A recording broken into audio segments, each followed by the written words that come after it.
Today is March 2nd, and you're listening to Plastic Weekly.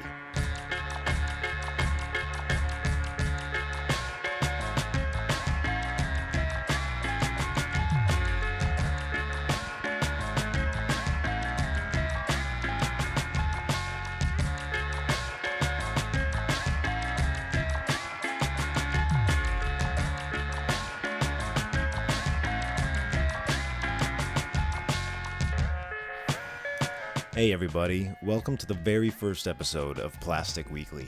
My name's Tyler, and today I'll be sharing my interview with Chris Neve, the head coach of Canada's national youth climbing team. Chris and I spoke about why he always plans to quit his coaching job but never does, whether or not it's smart to support a youth D category at a national level, how the US and Canada should organize to raise better athletes, and his predictions for this weekend's Canadian Open Bouldering Nationals. I'll also be joined by some good friends to discuss some of the biggest news this week in our 5 on, 5 off segment. But before we get to it, please make sure you subscribe to Plastic Weekly on iTunes and give it a great review. I don't have any sponsors yet, and I won't try to sell you anything, so if you find this podcast valuable, it would really mean a lot to me. Without any further delay, here's my interview with Chris Neve. And keep in mind, this is my first interview that I've ever conducted, and you can tell by the garbage sound quality. Don't worry, I've learned my lesson, and it will only get better from here.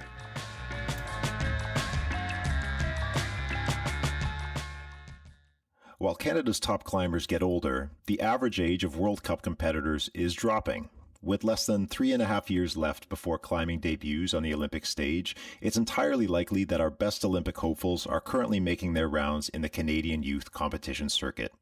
To help us understand how the CEC is supporting our young athletes, I'm joined by Chris Neve, coach at the Banff Climbing Centre in Alberta and head coach of the Canadian Youth Climbing Team. Chris, thanks so much for taking a second to talk with me today. No problem. Thank you very much for having me. I want to start with the basics right off the bat. Can you just give me an idea of your job description as the head coach? Mm-hmm. Yeah, well, the Canadian program is maybe a little different than some of the other national federations around the world.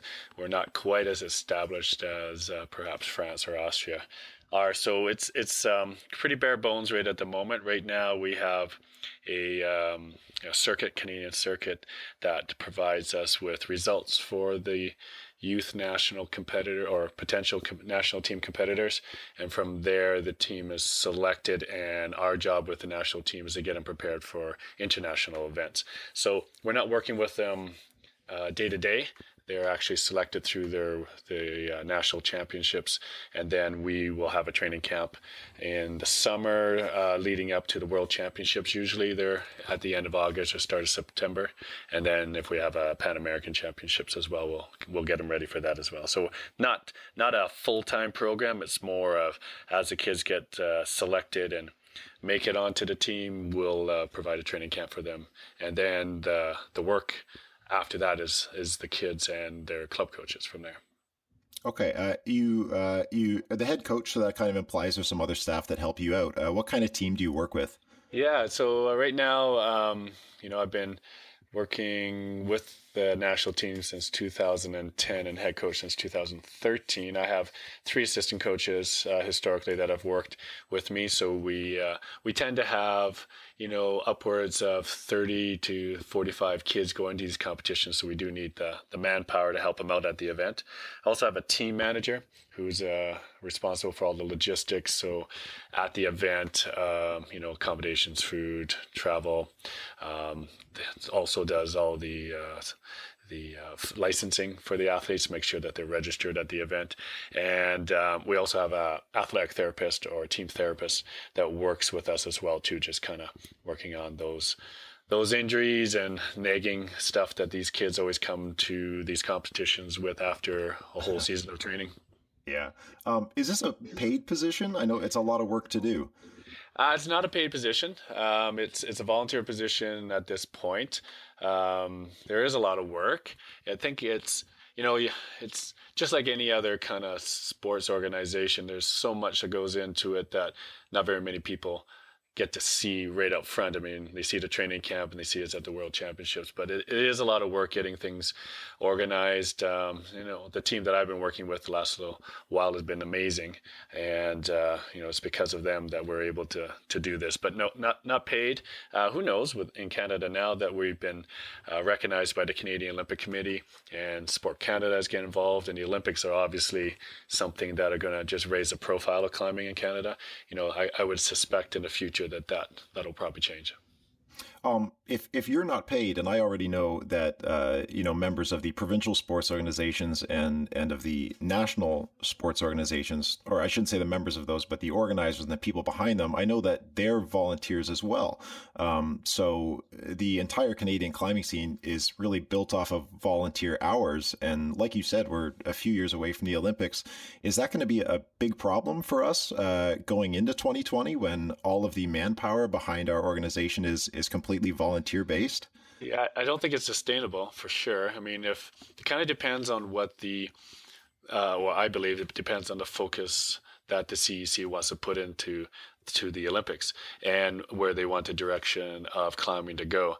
And it has always been, interested volunteers taking on the role and doing a ton of work. I mean, we wouldn't be anywhere close to getting into the Canadian Olympic Committee or Sport Canada without the work of the board that's there now. But I think at some point there's a line that you just have to say, you know what, we need more. And these board members are all, volunteers that have full-time jobs or kids involved in that. And, I just don't think it's something that a Olympic program will be able to be sustained by in the future. So I think direction has to come from the CEC, and I know they're putting their efforts into, coaching training, NCCP programming, and all the groundwork is there. And I would hope that at some point, these individuals are able to do this job for Canada's climbing scene full-time instead of, part-time, full-time, which you just need it. You don't look at, other sports in the Olympics, and you may start off as volunteers, but we do need to get into that position where there's someone that's doing this all the time and getting paid for it. Does that make us kind of an odd one out? I assume, especially in places like Europe and Japan, that their organizations do have paid positions. Just to keep it within North America, in the States, do they have paid employees helping to run the USA Climbing organization? Yeah, USA Climbing has administration personnel in there.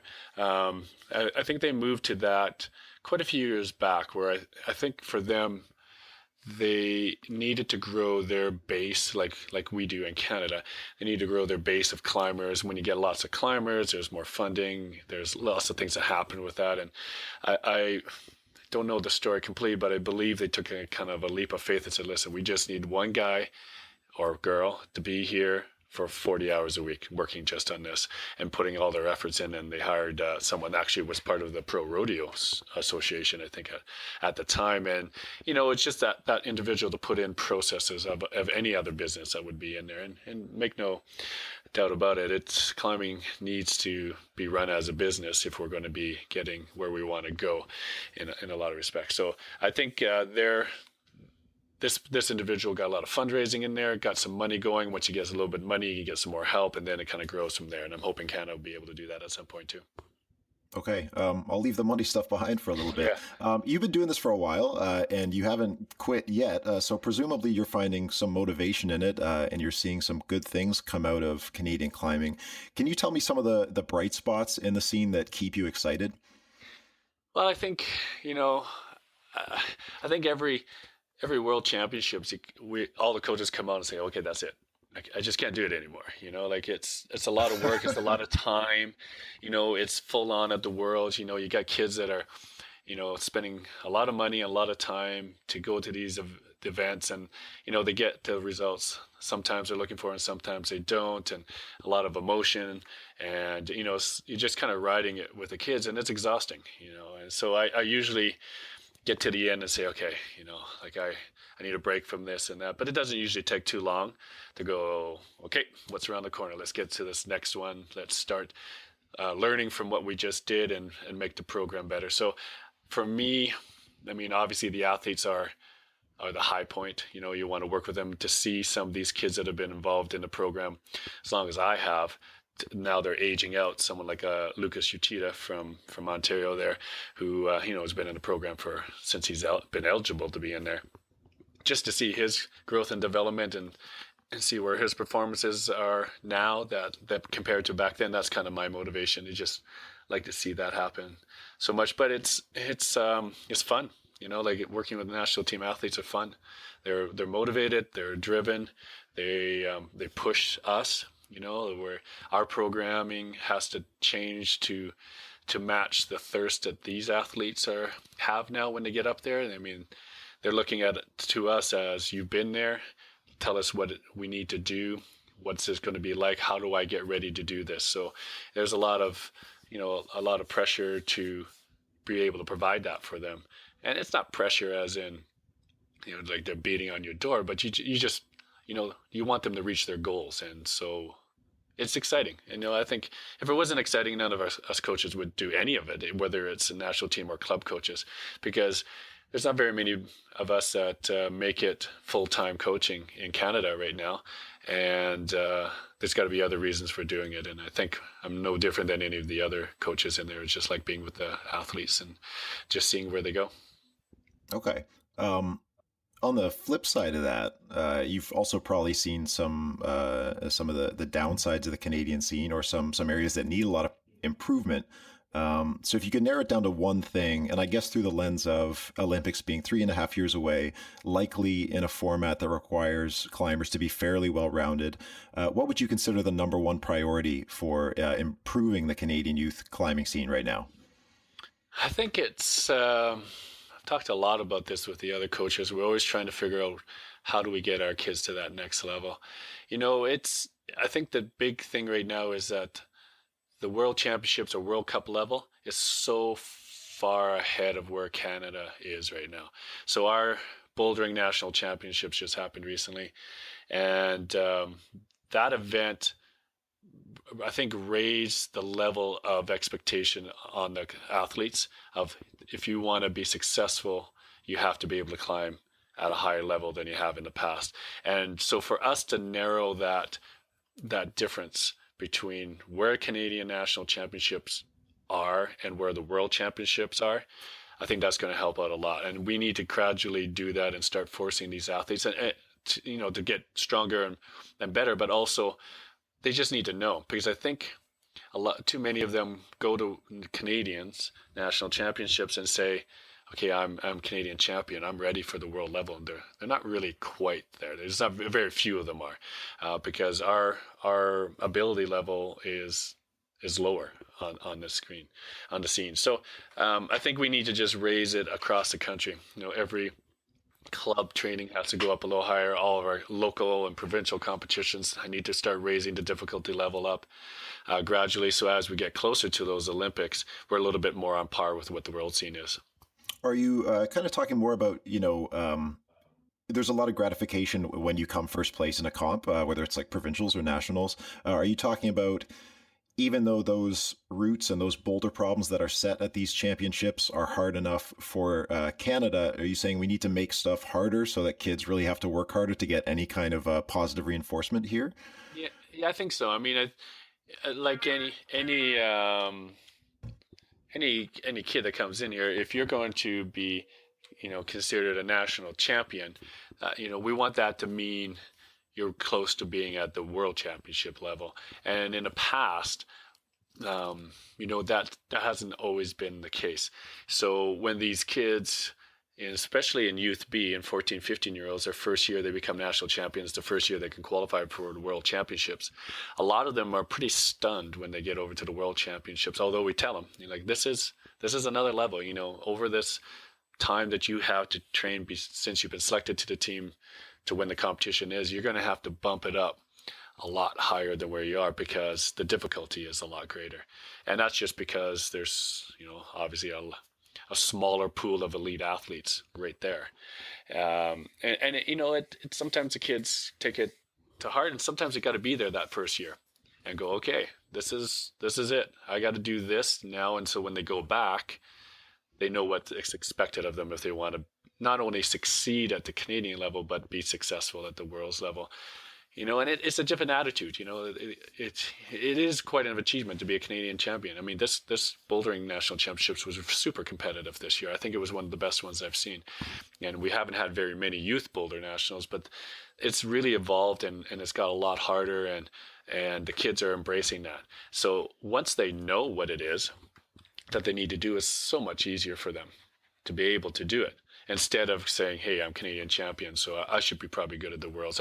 I'll probably make semis and finals because I did here," and it's not really the case. So we just need to change that and shift that expectation of them to say, "Okay, I'm Canadian champion.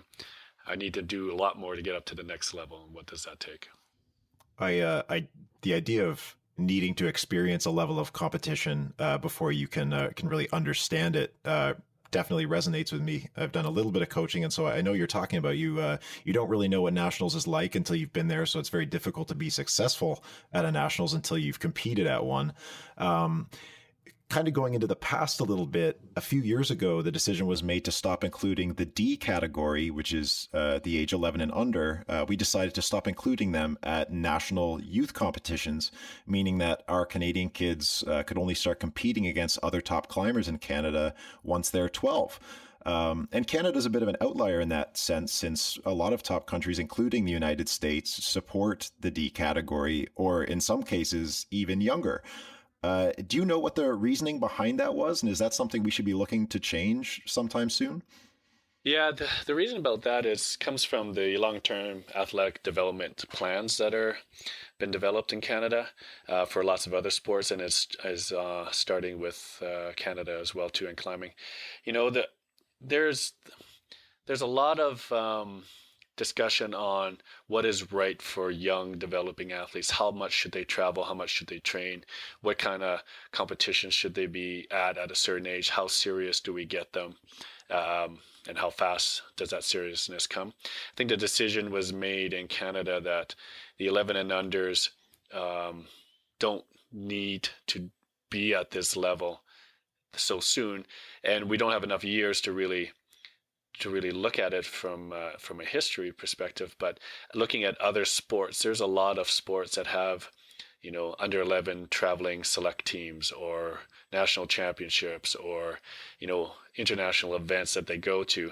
And the amount of dropout there or injuries that come from kids that are starting that young is, maybe something that everyone has to pause and really consider. Is it worth these athletes going in there? Now, I know the States, they do it. They want their 11 and unders there, but I've seen so many high performing 11 and unders or 12-year-olds that have not been able to replicate that success older because of their early or growth development, or maybe they just get too much pressure too young and they just burn out of the sport. And I think this is a way for Canada to say, listen, we're not really exactly sure that this is right for them. Maybe better for them to just kind of develop their skills and not have to worry about traveling to competitions and the pressure of those until they are a little bit older, and then they can get in there. Now, is that right or wrong? I don't know. I mean, we're too young to really know. It's kind of anecdotal because we're looking at other sports. But if we look down in USA climbing, I mean, I'd be curious to see, when they started having 11 and unders there, and just track them through all their years and see what happened. Are they experiencing injury rates? Are they still in the sport? Are they still successful? Are they dropping out? It'd be something to go in there. But the reason that Canada did at the start was more for this long-term athletic development, that they were concerned that, there's no need for kids that young to be traveling outside of their province. They should be staying at their clubs and developing their skills there and having a little more of a recreational climbing experience with some competition instead of it all being focused around, peaking for competitions. In the last couple of years, we've seen young people like Janja Garnbret winning World Cups at the age of 16. And just recently in Japan, we saw their open national competition in the female category being won by a 14-year-old. So you look at our kids who will end up going to a world championship. let's say in their first year of B category, which is the first year of eligibility for international competition, having only gotten 2 years of national competition experience in Canada. So really only 2 years of getting to know your top athletes in your country and then being thrown immediately into the world scene where some of these kids have had much more time, especially now with these developments where you're seeing kids like in the States now, Ashima and Brooke Rabitou seeing really high level open results. Is that a reason to take pause and think about our decision to get rid of the D category when we've seen a lot of kids be successful at these high level comps and get an idea of what the high level competition is like at a much earlier age? Because it seems to be preparing them for the bigger things coming down the road. Yeah, I think the names that you mentioned there are definitely the ones that have had the most success and the most press about them, but there's got to be hundreds of more kids in that 11 and under category that Brooke and Ashima were in that you never hear anything about. So are these the outliers that just everything works well for them and they were able to handle the pressure of being in 11 under and going to national championships and doing this, and the other 99 weren't able to do it? So what are we looking at? Like, are we doing it for the top athletes, or are we trying to develop athletes that are going to be around the sport for a lot longer? And I don't know if anyone really knows the answer on that. I mean, I played hockey for a long time. The hockey system in Canada is, survival of the fittest. So you go from young ages, where I was selected for top teams when I was really young. I got the best coaching. I got the best opportunities. And if you can't handle it, because my birthday's early in the year, I was a little bit older than everyone else. If you were, at the end of your year, and you couldn't do it because you weren't physically developed as soon as others, you got left behind. You had less better coaching, less opportunities to get in there. But we're so many so many hockey players in Canada that we can do that. We can toss out 99% of them, because we know that by the end, that 1% is going to be our best players that are going to be heading to, National Hockey League or the Olympics or something like that. I don't know if we want that in climbing. I kind of come from more of a philosophy that, we need lots more climbers. Yeah, we're going to have better climbers if there's lots more climbers naturally, because the competition level will just increase, and that'll move it there. Have them going to 11 and under? I'm not so sure. 11 under at the national championships. It's something that's definitely up to debate, but I'd rather bring as many kids along than kind of get rid of the majority of them in favor of the bigger ones. But that's a sports program. Maybe climbing comes from a background. I've been involved in climbing for a long time, where competition wasn't as important. And it's, I see all the kids here that get left behind in my community because they're just not good competitors, but they love climbing and they still climb and they want to train. They just don't want to compete. So I think, again, the CEC and any sports organization probably has to just look and say, okay, what's our goals? Are we sending these top athletes, and how are we going to get there? Do we need to start putting 11 and unders in national championships so these kids have, more years before they go to Worlds? It kind of depends on the philosophy of what the sports organization wants to do.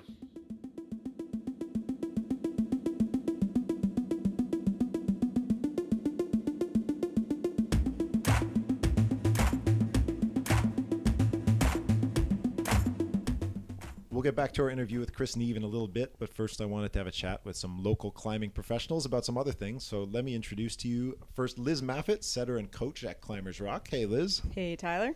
Max Robertson, the operations manager at Gravity Climbing Gym. Hey, Max. Hey.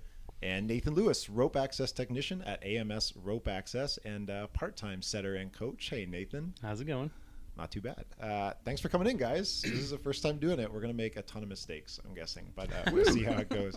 So we don't have a lot of time, but I've got 4 topics I want to cover. So we're going to do a really gimmicky segment called 5 on, 5 off. All right. So I'm going to set the timer just like a comp. We're going to run through 4 topics, 5 minutes each. When the timer goes, we're done. Okay.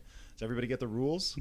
But with this format, shouldn't we stop for 5 minutes and rest in between each topic?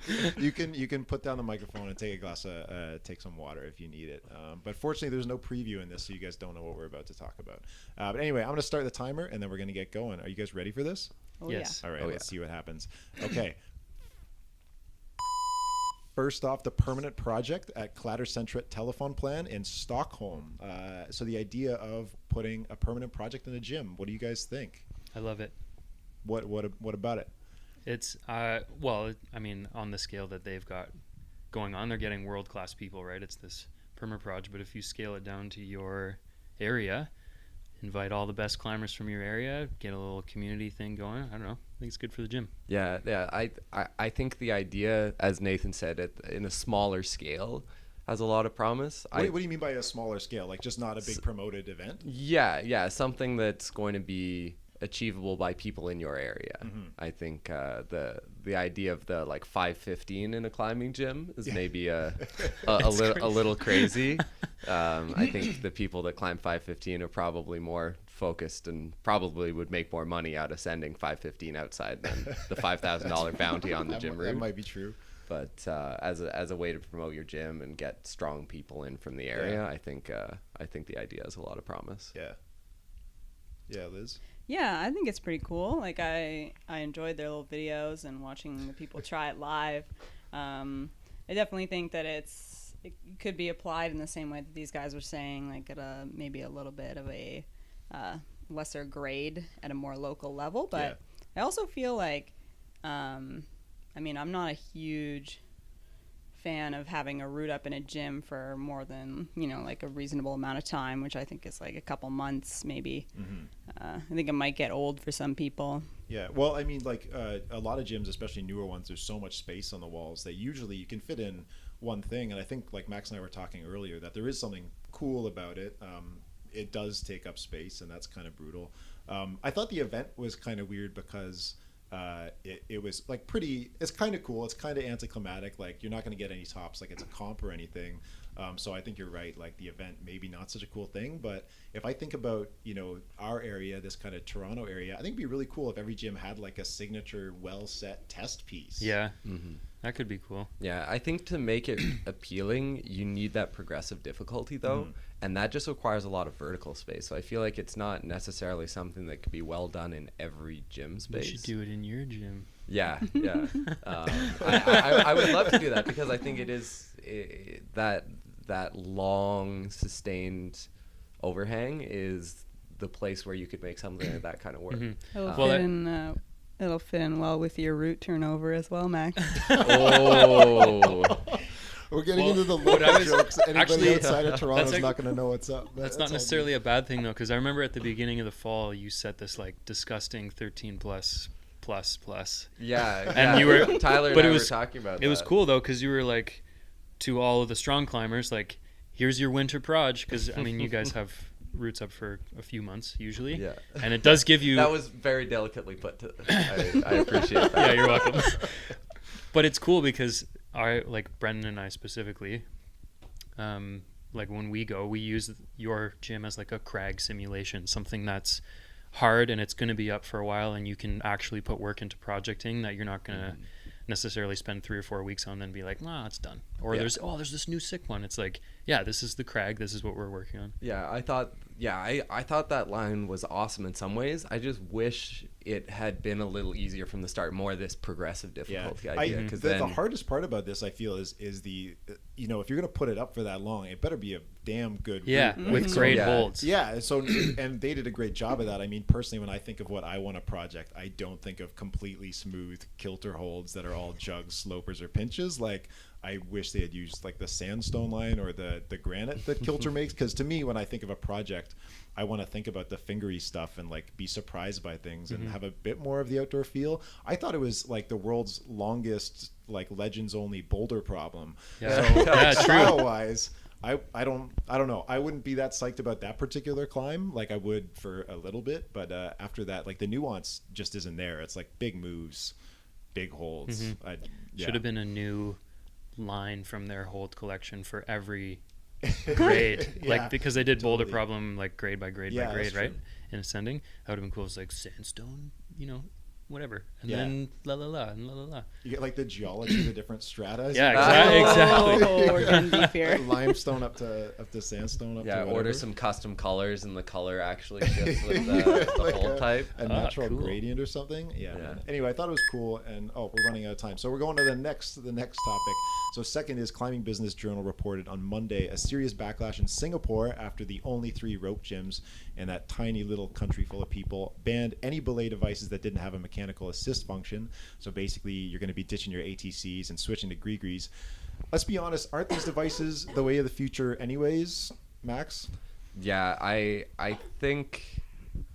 I mean, we're biased coming from Southern Ontario, where Totally. Grigri has been the standard for so long. But Yeah. I think when you look at the pros and cons, I see a lot of trouble in the argument that ATC is safer because you understand the fundamentals at play. It's The safety argument for ATC has always seemed to be that you will be taught not to be complacent because this is a more dangerous piece of equipment.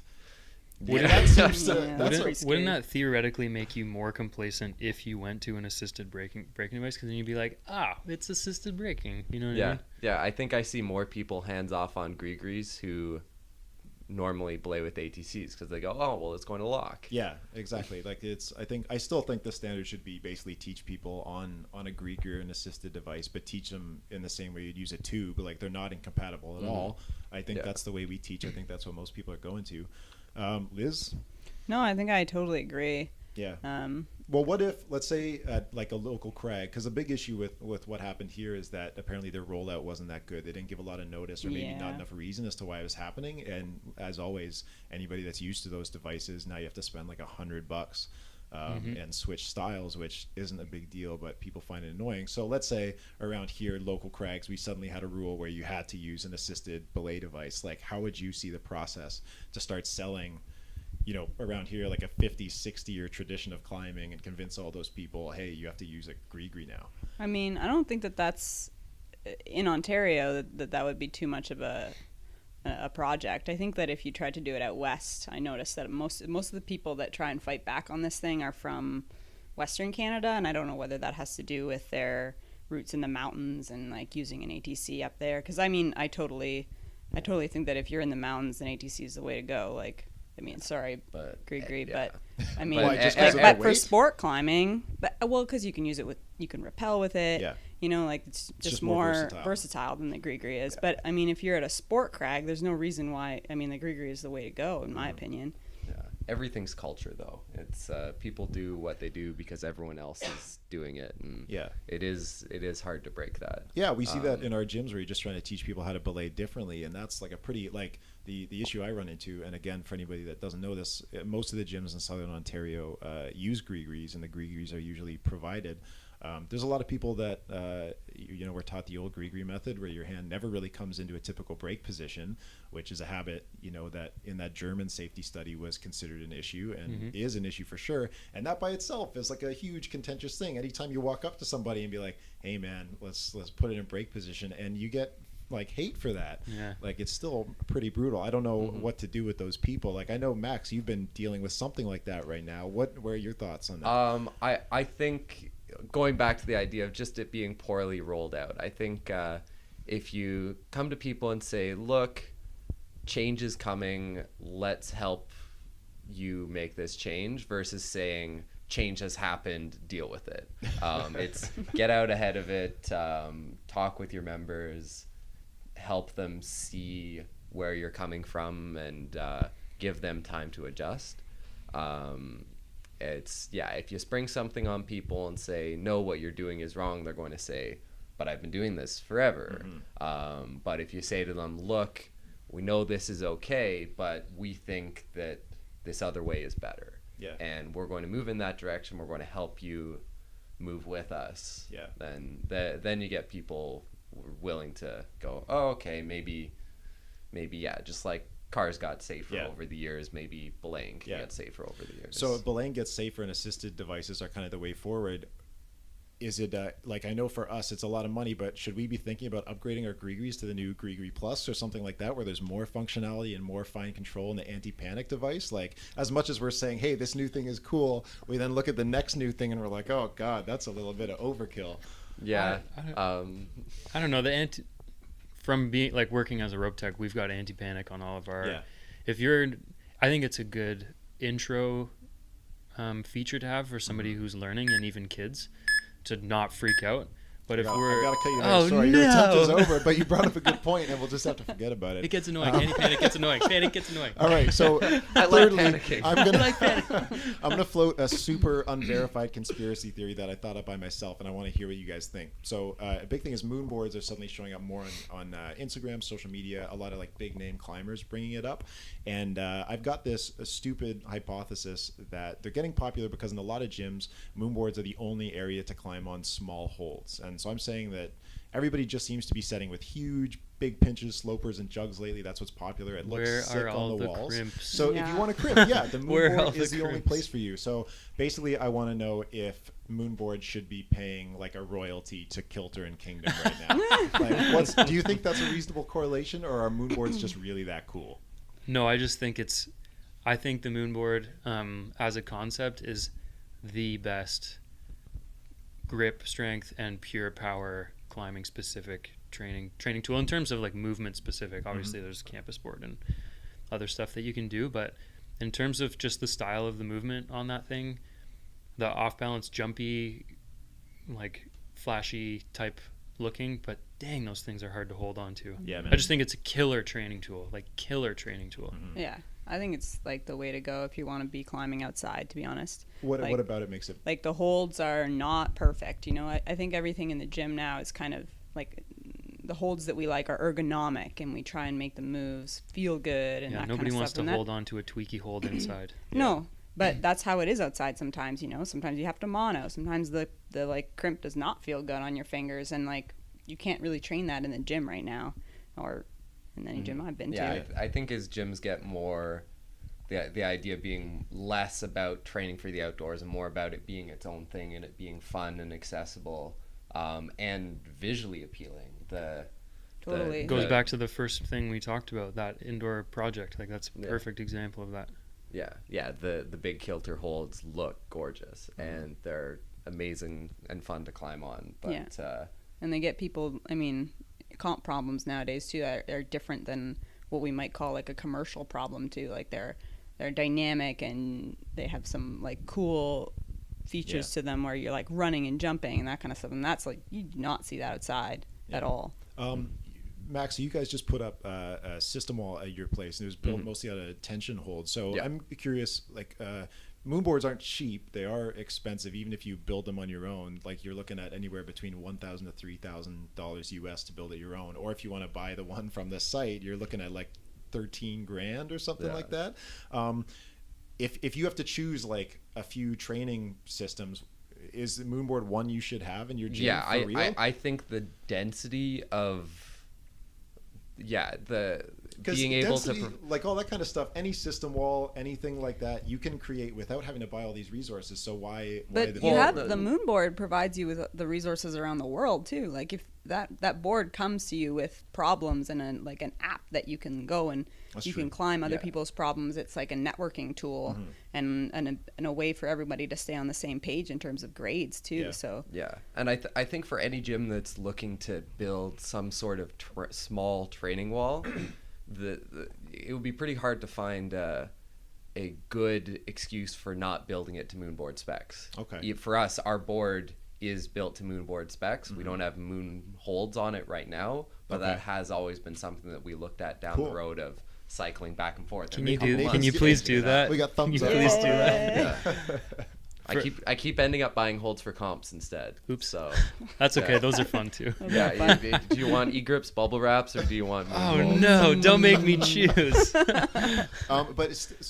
Just going to come back to the price. If you've got a tilted wall and you already got holds and you got the space and you want to put up a training tool like a system wall with lots of options, is the cost of a moon board worth it just to say, I'm barely getting off the ground on a climb, but it was set by Alex Migos.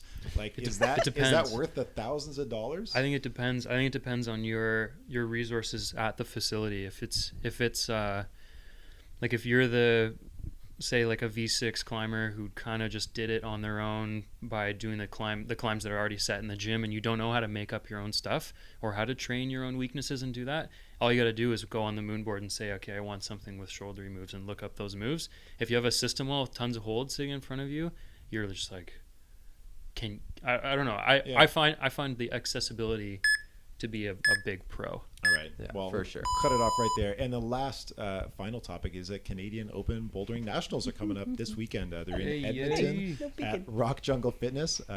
And so I asked you guys just kind of what your predictions are and why you chose that. So I think I'm going to start with Liz, because I think she's the only one that actually brought like real predictions. Good on you, Liz. Just trying not to let guys. me see your notes here. Yeah. Max is trying to peek.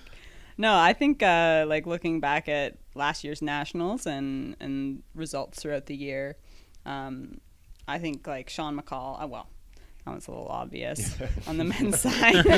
To be clear, he didn't win last year. An American showed up, Alex Fritz, That's true. and did win. And like he did a great job. Oh man, I'm not. No, we're not. Sorry, we're not going to include the Americans. We want to know top 3 Canadians. Yeah, but okay. He like what? Alex is like 19 years old. Sean, like you gotta. This is true, step but it up a little bit. that Elan Come Jonas on, McRae man. is also a young and. Mm-hmm. Yeah, that's true. And I think he's also going to do really well. And then the other ones I was kind of thinking about on the men's side were like Tosh Shearcat, because he did very well in Boulder Nationals recently, and he's been doing pretty well in the lead season in 2016. Yeah, man. Mm-hmm. Yeah, Max, what about you? That I think what I've noticed in the last couple comp results, the home crowd advantage seems to really be real. Nathan Smith at Boulders. Yeah. Well, so basically, if you go back to podiums and finals, the first 2 Canadian youth bouldering nationals, Ontario dominated and Ontario hosted. This year you flipped that. You hosted in BC, and Ontario got wrecked, and BC did an incredible job, so it might be real. Yeah, man. Yeah. Jacob at Grand River just looked totally at home. Yeah. And it is, And Zach here the 2 weeks before. You climb on the setters routes every week. Yeah. You're going to feel much more comfortable on their finals problems. Sorry, is that a thumbs up for the West Coast people this time around? Well, I mean, we might see some dark horse crusher out of Edmonton. Yeah. So that's true. Who knows? Something wild could happen. It happens for sure. Yeah, Liz, I didn't give you a chance to talk about your female predictions, so I gotta go back and ask you for those. Sure, yeah. Let's go back to the female. I think Alana Yep has a really good chance of being number 1, but I'm also I'd like to follow Becca Frangos. Yeah. She's been training really hard recently, and I think she has a good chance of doing really well. And of course, Bronwyn Carnes. There's a lot of like young Hometown guns. hero. You got the 2000s that have already done 1 season of Open, and now they kind of know what a nationals feels like, and maybe they're going to show up and do some damage. Plus a bunch of 2001s. So Zach Richardson coming out of right around here, and some other people that are fresh to it. It's hard to win an Open Nationals if you've never been in an Open Nationals before, though. So I don't know, Nathan. Do you have any thoughts? I think out of Boulders, Nathan Smith is like killing it this year. And Lucas, he's had some mental breakthroughs recently, and he's been quite open, like publicly, about overcoming some barriers that have held him back in some previous competitions. I think achieving the goal that he set out to achieve in his last bouldering nationals for youth is gonna just skyrocket. It's only 2 weeks later, right? He's gonna be riding that high. And then for the women, I think the youth movement is in full swing right now, and I like Sophie. Team BK. yeah, Bronwyn, no kidding, but Sophie crushed. Leah Wachowski. And we Leah were too. talking about Madison Fisher, another 2001. So her first year, she did injure herself very recently, unfortunately, but she won the Ontario and Eva Open, Thompson killing it, but event. she's injured too. I'm Hopefully she's back. I don't know.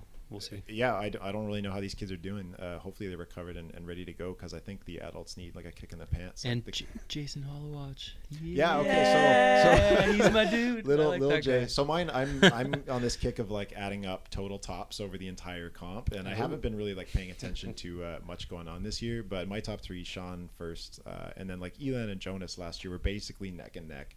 But I think I got to give the edge. Wait, to What? Who did I just say? Elon and And Jonas? Jonas. Same guy. Sorry, Elon and Jason Hollowak. Oh, there we go. I think that rounds out my top three. And for women is super hard because it seems to be the more competitive field. But like Alana Yip, Allison Vest is one who is killing it, doing great coaching. And then Alyssa Weber, I'm not sure how to pronounce it. I feel like every time I count her out, I get shut down. She is super quiet, but friggin' strong. So I don't know, man. We'll see what comes up with that. But yeah, women's I feel is far less predictable. I think that's time. That's it. So that's the end of the first 5-on-5. Was that fun? Did we do a good job? That was great. Guys? Yeah, I need more rest time. Oh, Yeah, I'm a little pumped. Max is pumped off his face right now. Okay, we're gonna get back to the interview with Chris Neve, but I gotta say thanks. Thank you so much, Liz. Thanks, Tyler. And thanks, Max. Yeah, it was fun. Let's do it Thank again. you, Nathan. Good times, man. And right now we'll get back into our interview with the head coach of Canada's national youth team, Chris Neve.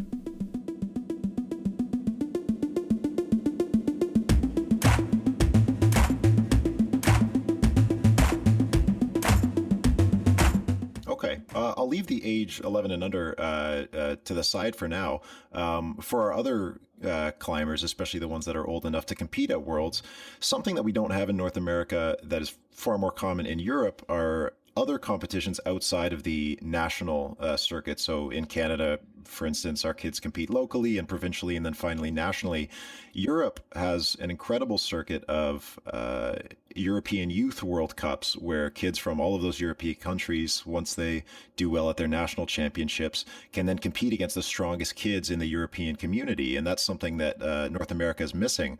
We've had infrequent continental championships or Pan Am championships. And I know just looking through some old IFSC scoring records that there used to be something called the North American championships, if I'm getting that right. But those are, again, very infrequent. Does Canada and the States and Mexico and really the rest of the Americas need to start looking at putting more emphasis on these kind of pan-continental competitions as we get closer to the Olympics? Absolutely. I've been pushing this for years, and there have been people in Canada that have been working to this end as well. You know, when we talk about how Canada's step up to the World Championships is a little too big, those Pan American Championships were supposed to be something that would happen every year, and that to me is where we're going to develop a lot of our athletes. So if they don't have the experience internationally before they go to Worlds, this would be a stepping stone for that. And we do need in North America to get this happening. But there's so many barriers and there's so many things that are, you know, people come up and saying why it's not going to happen. And for Canada's development, this is critical. Even if it's not a Pan American Championships, if it's a North American circuit of some sort, I mean, we're all envious of what the Europeans have. I mean, their countries are so populous. They're so close together. I mean, traveling from one to another country is, you know, the same as me driving from Banff to Saskatchewan, and they're in two different countries or gone through two different countries. So it's so much easier for them than it is for us to do it. And that level of competition that they're getting more frequently than we do is, quite frankly, unfair. That you know, and we're envious of it for sure. So yeah, we do need to do something in North America at least. I think Mexico and U.S. Are interested in doing this. You know, South American countries are a little harder to get on board, and I think that's what stopped the Pan American Championships right now. Is that, you know, the travel for them seems to be a little more prohibitive in cost than it is for North America. So finding something that's going to allow our kids to get that next step up and get them better prepared so they're not just thrown into the fire at World Championships is something we've been pushing for quite a few years. It's just not happening yet. But I think, as you say, as we get closer to the Olympics, that's definitely going to have to be put in place. What kind of barriers are you talking about when you say, you've been pushing for it and a lot of other people have been pushing for it, but you're also apparently getting a lot of pushback? Is it a lack of just human resources, just not enough people to work with it, or is it financial?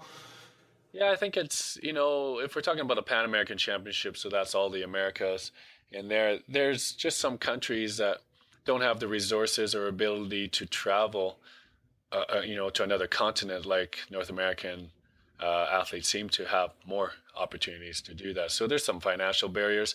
A lot of these events have to be, they don't make money, or they haven't really made money. It's usually done on the good deed of the gym to be able to close it up for them so they can host this event, and they put some registration fees in there that they hope will help offset the costs. But if they don't get any sponsorship, then it's going to be, a business loss for them. So there's not a lot of gyms that are willing to set up and in events and say, I'm going to do this for you, knowing I'm going to lose a ton of money. So, there has to be work, I think, in getting those gyms to a point where you can say, listen, we're going to help you out and do this. We need to have this event. It's a real partnership between the federations and the gyms to host these events so that the athletes can benefit from them. And I don't know enough about all the finances and that in there too, but these are the kind of things that I've been hearing, and it's unfortunate, but I think that's just because we're at the start of this sport. Like once we get further along, I think people are going to see I think they already see the value, but they're going to make it happen more. And these barriers will be less and less until it does become something that happens regular. I would love to have, even if it wasn't a North American Youth Cup circuit, it just maybe, our countries are so wide. I mean, do something vertically, like BC all the way down through, Washington, Oregon, and California have some kind of event, and Alberta, Montana, Utah, and Ontario, and all the states and that down there, and that too, because sometimes traveling east and west is way harder than it is going north and south. And we have access to a huge pool of climbers just south of our border that we could really get our athletes involved in, and they would be challenged a lot more than probably their local scene. So there's different ways of doing it. We just, it's time, it's will, it's a lot of things, but it is also something that we need to do as well. I think there are probably a lot of parents, especially, but also athletes that would be really interested in those kind of things developing. Where should they be trying to direct themselves if they're trying to help out, offering, time or money or things like that? Should we be trying to organize these events through the PSOs, like the OCF and the FQME, or should we be trying to organize it through the CEC at the national level? Or is this something that you think will take a climbing gym to organize and then get backing from the different regions? I'm not really sure. I mean, I think the CEC has to be involved. Anything that involves international is their domain, and anything provincial is the PSO. So I think, obviously the PSOs have to support something happening. I think, again, it has to be the will of the organization to say, how do we want to get our athletes to the level we hope them to be at? And once you make that assessment, then you can say, okay, this is where we are, and here's where we want to go. How we're going to get there? What are the plans to do this? What kind of competitions do the athletes have to be at? What kind of training do they have to have? How many times a year do they need to get together? Not just at national championships. How many times a year do we want to get our best climbers together so they can work there too? And once you get that sorted out, and I'm not saying the CEC is not doing this. I'm just, there's a lot of things going on right now. It's I think once you get that mentality, it's so much easier to have that direction that everyone can look at and say, okay, this is where we're going. How can I help? And then it all starts going. But once if you don't have that direction right away, you need, then people kind of going off in different directions and maybe working at cross purposes. So I think the leadership of the CEC is going to be vital in the future. And I see that happening. I mean, Sean McCall is now on the board for the CEC as an athlete representative, and he brings so much experience with his work on the board of the IFSC and just being a competitor himself and living in Europe for a long time. I feel the Olympics has really kind of kicked everyone in the butt. Not that they weren't working hard before, but just to say, okay, this actually isn't that far away. We better get going here. And I think there's going to be a lot of changes in the next few years that are going to be super positive for Canadian climbing.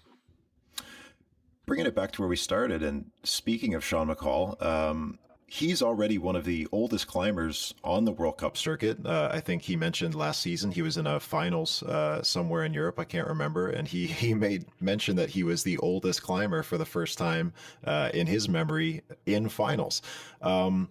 Right now, I think if I have it right, I think he turns 30 sometime this year. So we could expect him to be in his mid or early to mid 30s by the time the Olympics comes around. I know for sure he's training for it, and I bet it's something that he's looking forward to. But do we think it's a reasonable expectation for Sean to still kind of be the only flag bearer of Canadian climbing by the time we get to the Olympics, or are there other faces we should expect to see come 2020? No, I think there's going to be some other faces that are going to put themselves in the mix. Again, once the IFSC has indicated that the Olympics are happening, or the IOC has allowed the sport in there, that's one of those, beacons that people can put to focus their training on now. And so, Sean's been on the scene for a long time. I have no doubt he'll make the Olympics. He's that talented. And it's not just his physical abilities, it's his determination and desire to be there. I mean, he wants to be there. This is what he's dreamed of. He will be in the 2020 Olympics. And he probably will be one of the oldest ones there. But he's also, the face of climbing in a lot of different places besides Canada. And I think they're going to, want to have their top stars on the circuit at this event, so they can show the world how good climbing is and that it deserves to be in the Olympics beyond the 2020 games in Japan. So, but the faces that I would look at, like Alana Yip. She went to the Paris World Championships this year and competed in all three. She not known for being a speed climber, but has decided to start doing this, and that's the Olympic effect right there. She wants to be involved in that. I would imagine that she has a good chance. Elan Jonas McRae has tried to. He's more into bouldering than he was in the past. He's always been more of a route climber. Now he's bouldering, and I see that he's in speed as well too. So some of these open athletes, I think, are going to have a good chance. From our younger athletes, I would look at someone like, like Alex Fricker here in Canmore. He's an excellent speed climber, and last year he was made the team on both lead and bouldering, so he has that third discipline. He's a little younger. Maybe he might be a little too young, and I'm not sure what the qualification is for getting into Olympics. They only have 20 men and 20 women in the entire world going, so it might be a little tricky for any of our Canadians to get in there besides Sean. But I would say that there's a few people that we'll give it a good shot. And the thing is that even if they don't make it to Olympics, their level of climbing is going to be up so much higher than it was before, and they're going to drag everyone along with them. So they're trying to keep up. I think having the sport in the Olympics is going to be great for the development of climbing in Canada. I can't help but notice the names you mentioned, Elan and Alex and Alana and Sean, are all West Coast Canadian climbers, and I don't think that's a mistake, and I don't think that's you happening to be a West Coast guy. I see them a lot more than I do. Yeah, for sure. What is it fundamentally about the West Coast that you think is giving climbers on your side of the country an edge when you're thinking about a holistic 3-discipline climber right now? It would have to be that Western Canada is the only place that really has any speed climbing. Quebec has one speed wall, and I think another one's coming in Ottawa soon. If we're talking about overall in the 3 disciplines, speed climbing is a Western Canadian sport right now, and that's going to be a requirement for the Olympics. So there's great individual climbers out in Eastern Canada, and I actually think that the strongest climbers in a nation are not from Alberta right now. As we saw in the Boulder Championships, it's BC and Ontario. That there are some great Ontario climbers there, but their opportunity to make it as an overall athlete are greatly diminished when you never have a chance to work on your speed. And back in the day when it wasn't a set course, it wasn't as big a deal. You just had to be fast and figure out fast. because the course would be different at every event. Now that it's set, that's a great disadvantage for anyone that hasn't have access to it. So this gym opening up in Ottawa, at the new altitude gym there, is going to be really important for Ontario athletes to get out there and do this, if that's what their goal is to be an overall athlete, which I don't think is a bad thing. I think when we look at youth development, being great across all three disciplines is going to be good for their climbing in general. So I think it's going to be a great event. But West Coast has always been kind of known for the climbing youth scene in there too. I don't think it's going to stay that way. I think Ontario is got the population, they got the gyms. There's one popping up every week in Ontario. It seems it's unbelievable the amount of people they're bringing into the sport, and I think they're it's going to be pretty tough to keep up with Ontario, and I think it's good. They're gonna push every other province, and we're gonna have to catch up to them. Well, as an Ontario guy, that's a pretty nice way for me to wrap this thing up. That makes me feel better about myself. But before we go, the Open National Bouldering Championships is just around the corner, and I'm just curious because we're talking about predictions for this comp. Do you have anybody that we should be looking out for in Edmonton? Well, everyone's at a disadvantage when Sean McCall starts showing up to these events. So That's fair. I don't think anyone's going to be able to beat Sean. In fairness, though, he not a Canadian, but we did have some Americans show up, and he didn't come first place last year. Yeah, it depends on his season, though. Like the World Cup season hasn't started. He's in a different phase of his training. Sean in a down phase is stronger than 99% of the people in their peak phase. So I would never not bet against Sean when he's at the events. But some other people to take a look at there, the wily veterans, like Jason Hollowatch. I mean, God, that guy went off the couch. He can beat most people, and I'll tell you, and he's not been on the couch this year. So I think he's going to be good out there. I don't know the Eastern climbers as much. There's always some strong climbers coming out of Quebec, like Sébastien Lazure, and some of the ladies coming out of there. In Ontario obviously has some people in there too. I would kind of be curious to see how some of these new open competitors, like just out of youth years, they've lost their eligibility, will do as well too. So someone like Olivia Wyatt on the girls' side out in I think she's training out in Montreal now. If she makes it to that event, that'd be really good to see. But back west here, Becca Frangos is really doing well. Alison Vest won BC championships. Alyssa Weber always up on the top there too. So I think the girls' field is a little more wide open. But the men's field, I think there's some favorites in there for sure that, you can't bet against Sean, but if anyone was going to go past him, I think maybe a Jason Hollowatch would be one to look at as well. Well, I'll have to write down those predictions, and we'll talk later and figure out. Take him to the bookies. Take it to the bookies. Sounds good to me. Thank you so much, Chris. I really appreciate your time. It's no problem. Thank you very much. Thanks for having me on the podcast. Looking forward to hearing all the other ones coming up as well. That was Chris Neve, head coach of the Canadian National Youth Team. I got to give a huge thanks to Chris, as well as Max, Liz, and Nathan for talking to me, and a special thanks to Mark Brosens, who helps produce The Agenda with Steve Paikin. I'm a huge fan of that show, and Mark gave me some incredible guidance to help me with interviewing and writing questions, so thanks a lot, Mark. Our theme music is a dope track called Tryouts by Javelin. Check them out and find a way to see them live if you ever get a chance. Additional music by Tyler Twombly. And thank you so much for listening.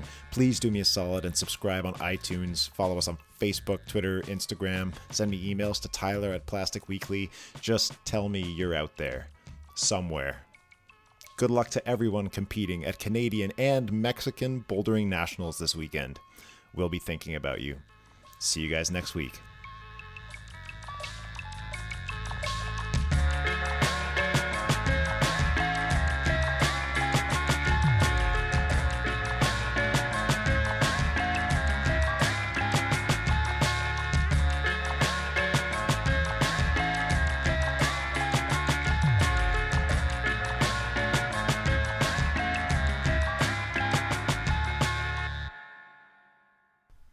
I don't know when I started saying peace out as a serious way to say goodbye to people, but that's how I do it now. And I think it's just being in a climbing gym for too long.